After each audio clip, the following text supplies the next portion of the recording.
The head of the Environmental Protection Agency says toxic threats he's seen in communities like East Palestine, Ohio, are unacceptable in our country. That whole town is a chemical cocktail, and we're all lab rats. You're just looking at some of the ones who have been marked. Today, EPA Administrator Michael Regan testified today before the Senate Appropriations Committee about the agency's budget request. Regan's comments come as NewsNation has learned that residents in East Palestine, Ohio, are dealing with what one expert calls the fentanyl of chemicals. I've spoken to families who've been sickened by the air they breathe. I've met with people who live with toxic waste in their backyard. And I've seen conditions that are simply unacceptable in the United States of America. That was EPA Administrator Michael Regan. Questions still remain over who authorized a controlled burn following the Norfolk Southern train derailment 3 months ago.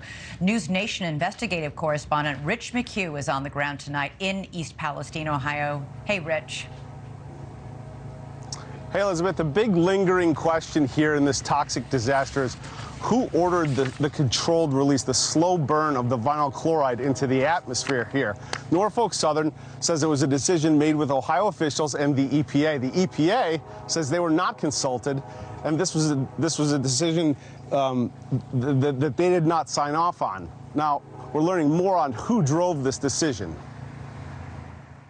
On February 7th, 3 days after the Norfolk Southern train derailment in East Palestine, Norfolk Southern conducted what it called a controlled burn, releasing 116,000 gallons of vinyl chloride into the air. Former EPA Administrator Judith Enck. I think that was a mistake. I'm looking very closely at who made the decision to set the vinyl chloride on fire.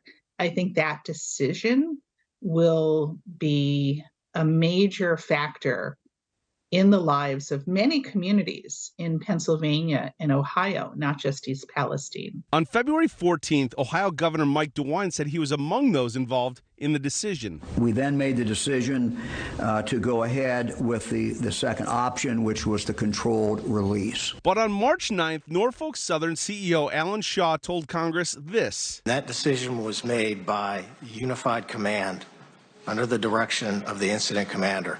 Who's that? The incident commander was Fire Chief Drabeck. NewsNation has reached out to Fire Chief Drabeck, but he has not responded, and it's unclear who had the legal authority to order a controlled burn. Having him make that monumental decision doesn't seem logical to me. Further, I was on a meeting with the EPA recently and asked them why they signed off on the decision to do the open burn, and they told me they did not sign off. The EPA told me that they were not asked about whether or not to do the open burn of vinyl chloride, and that they were not part of that decision. And testimony from Eric Brewer, Director of Emergency Services for Beaver County, suggests it was Norfolk Southern who recommended burning the vinyl chloride. We learned that Norfolk Southern wanted to do a controlled detonation of the tank car in question. We were assured this was the safest way to mitigate the problem.